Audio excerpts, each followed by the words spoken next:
CBS News on the Hour, sponsored by O'Reilly Auto Parts. I'm Steve Case, and Donald Trump looks to gain Latino support in a Univision town hall today as the presidential campaign heats up. CBS's Libby Cathy. Supposed to be for an audience of all undecided Hispanic voters, as Trump continues to court Hispanic voters and the undecided vote. So he's going to sit down, take questions from voters. For Kamala Harris, focus today is on Pennsylvania. CBS's Nydia Cavazos says she looks to reach beyond her base. She also has to make sure that she's reaching out and doing these outreach efforts to Republicans or moderate Republicans who aren't necessarily supporting former President Donald Trump. And so this goes to her campaigning in the suburbs, campaigning alongside Republicans. Nearly 3 weeks after Hurricane Helene, search efforts in the mud and debris continue for the dozens still on the missing list in western North Carolina. Jessica Meidinger's mother was swept away in the raging flood water. It's hard to truly grieve a person without a body and move on from this.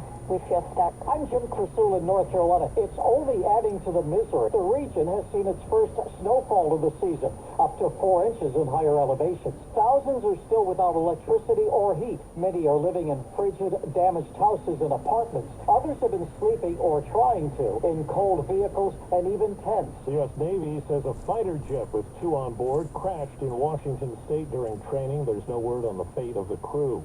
Overseas, a horrible scene in Nigeria. A gas tanker explosion has killed more than 140 people. Drone footage from the scene shows a long line of orange flames licking into the night sky. The victims burned to death trying to collect fuel that spilled from a crashed tanker truck. Police had cordoned off the site, but a spokesman says officers were unable to contain the growing crowd.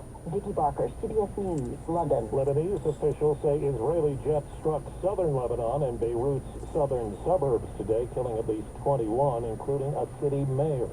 A new push today from the relatives of Eric and Lyle Menendez as the L.A. District Attorney looks into their murder convictions.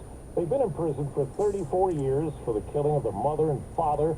CBS's Natalie Morales. In one of the strongest public pleas in decades for their freedom, family members and supporters of Eric and Lyle Menendez will gather outside a Los Angeles courthouse today.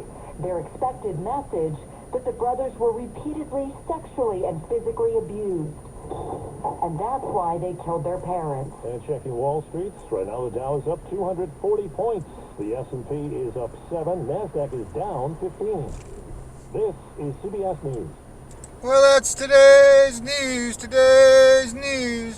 I didn't hear any good news, did you? I didn't think so. I guess it's all about perspective. The glass is half full. Well, as always, I'd like to thank you again for coming along with me on these Dash Cam News adventures.